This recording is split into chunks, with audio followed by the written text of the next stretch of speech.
جس سال آپ صلی اللہ علیہ وآلہ وسلم کی پیدائش ہوئی وہ سال عام الفیل کہلاتا ہے، کیونکہ اس سال ہاتھیوں والا واقعہ ہوا جو کہ قرآن پاک کی سورہ فیل میں بیان ہوا ہے۔ عربی میں فیل ہاتھی کو کہتے ہیں۔ یہ واقعہ آپ صلی اللہ علیہ وآلہ وسلم کی ولادت سے 50 یا 55 روز قبل ہوا۔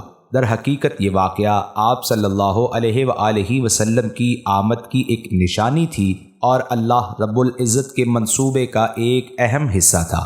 اصحاب فیل یعنی ہاتھی والوں کا واقعہ کچھ اس طرح ہے کہ نجاشی شاہ حبشہ کی جانب سے یمن کا ایک حاکم مقرر کیا گیا جس کا نام ابرہہ تھا۔ یاد رہے نجاشی کسی بادشاہ کا نام نہیں بلکہ حبشہ کے بادشاہ کا لقب ہوا کرتا تھا۔ حبشہ جو کہ اب ایتھوپیا کہلاتا ہے۔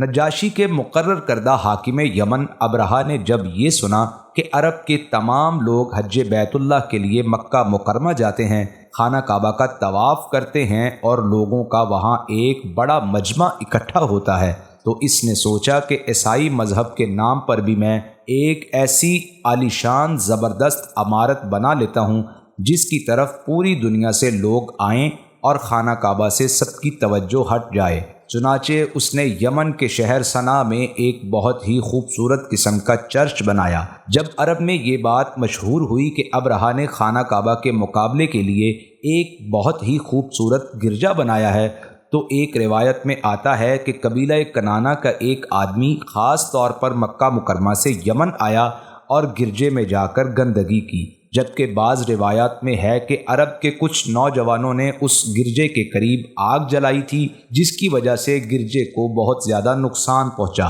ابرہہ کو یہ سن کر بہت سخت غصہ آیا اور اس نے قسم کھائی کہ میں خانہ کعبہ کو گراؤں گا اور اس کو تباہ کر کے رہوں گا۔ اسی ارادے سے وہ ہاتھیوں کا ایک مضبوط لشکر لے کر مکہ مکرمہ پہنچا۔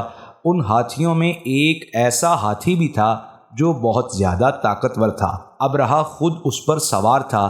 اس ہاتھی کا نام محمود تھا۔ چونکہ عربوں کے لیے یہ ایک انوکھی چیز تھی، اس لیے انہوں نے حملے کے سال کا نام عام الفیل یعنی ہاتھی کا سال رکھ دیا۔ اس عظیم طاقتور لشکر نے اپنا سفر شروع کیا جس کی منزل مکہ تھی۔ جو بھی قبیلے راستے میں آتے گئے یہ ان سب سے کہتا کہ یا تو میرے ساتھ شامل ہو جاؤ یا میں تمہیں ختم کر دوں گا۔ کچھ لوگ اس کے ساتھ ہو گئے اور کچھ لوگوں نے اس کا ساتھ چھوڑ دیا۔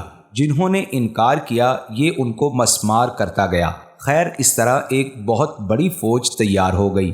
جب یہ لشکر مکہ کے اطراف میں پہنچا تو اہل مکہ کے مویشی وہاں چر رہے تھے۔ ابرہہ کے لشکر نے وہ مویشی پکڑ لیے جن میں 200 اونٹ حضرت محمد صلی اللہ علیہ وآلہ وسلم کے دادا جناب عبد المطلب کے بھی تھے۔ اس وقت قریش کے سردار اور خانہ کعبہ کے متولی حضرت عبد المطلب ہی تھے۔ جب ان کو ابرہہ کے آنے کی خبر ملی اور معلوم ہوا کہ وہ کس ارادے سے آیا ہے اور اس نے ہمارے جانوروں کو پکڑ لیا ہے، تو انہوں نے قریش کو جمع کر کے اعلان کیا کہ ابرہہ کا لشکر بہت بڑا ہے اور ہم اس کا مقابلہ نہیں کر سکتے، تو ہم ایسا کرتے ہیں کہ مکہ کو خالی کر کے پہاڑوں پر چلے جاتے ہیں اور تم گھبراؤ مت، خانہ کعبہ کو کوئی منہدم نہیں کر سکتا، کیونکہ یہ تو اللہ کا گھر ہے اور اللہ اپنے گھر کی خود حفاظت کرے گا۔ اس کے بعد عبد المطلب قریش کے چند بڑے سرداروں کو لے کر ابرہہ کے پاس گئے۔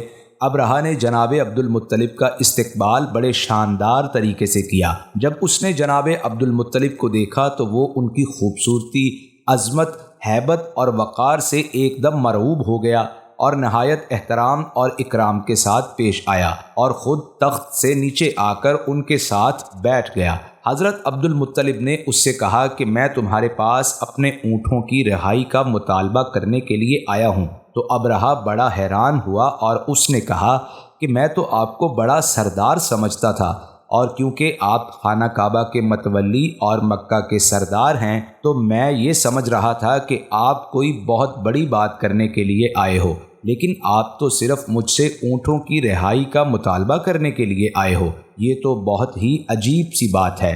میں تو آپ سے بہت متاثر تھا۔ جناب عبد المطلب نے اس کی پوری بات کا جواب نہیں دیا بلکہ صرف اتنا کہا کہ میں تو اپنے جانوروں کا مالک ہوں، لہٰذا تم سے اپنے جانوروں کا مطالبہ کرنے کے لیے آیا ہوں، اور جو خانہ کعبہ کا مالک ہے وہی کعبہ کی حفاظت کرے گا۔ ابرہہ نے کچھ سکوت کے بعد جناب عبد المطلب کے اونٹ ان کو واپس کر دیے۔ حضرت عبد المطلب اپنے اونٹوں کو لے کر واپس آ گئے اور قریش کو حکم دیا کہ مکہ کو خالی کر دیں اور تمام اونٹوں کو خانہ کعبہ کی نذر کر دیں، یعنی خانہ کعبہ کی خاطر اونٹوں کو قربان کر دیں، اور وہ چند آدمیوں کو لے کر خانہ کعبہ کے دروازے پر حاضر ہو کر گڑ گڑا کر دعائیں مانگنے لگے اور خوب رو رو کر اللہ تعالیٰ سے یہ دعا مانگی کہ تیرے حرم کی بربادی کا ارادہ کر کے جو لوگ جہالت کی بنا پر آئے ہیں انہیں تیری عظمت اور جلال کا خیال نہیں ہے، یہ تیرا گھر ہے، تو اپنے گھر کی خود حفاظت فرما۔ جب حضرت عبد المطلب دعا سے فارغ ہوئے تو وہ اپنے ساتھیوں کو لے کر پہاڑ پر چڑھ گئے۔ ابرہہ کا لشکر خانہ کعبہ کو گرانے کے لیے آگے بڑھنے لگا۔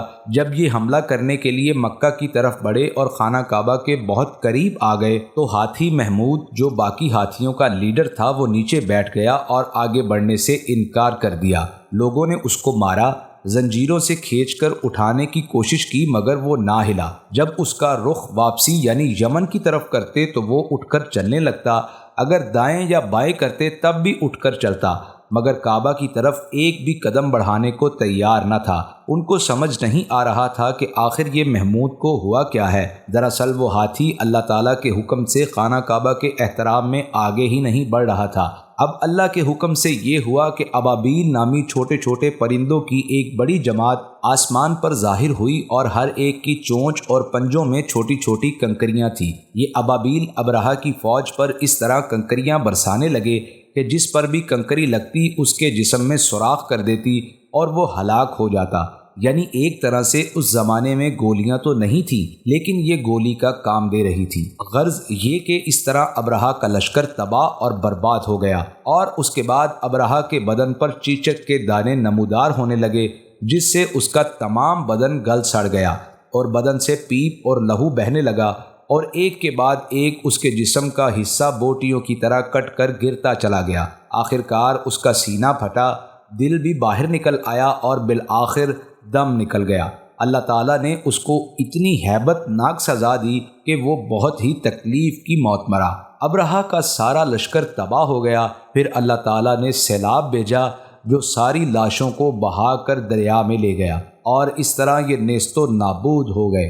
در حقیقت یہ واقعہ نبی کریم صلی اللہ علیہ وآلہ وسلم کی آمد کی ایک نشانی تھی۔ اللہ رب العزت کا اس طرح بیت اللہ کی حفاظت کرنا اور قریش کی غیبی نصرت اور حمایت کرنا، یہ سب آپ صلی اللہ علیہ وآلہ وسلم کی ولادت اور برکات کی بشارت تھی۔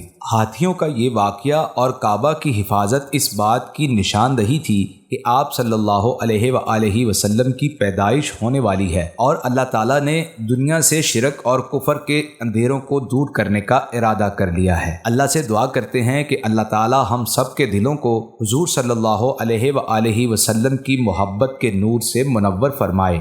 آمین ثم آمین۔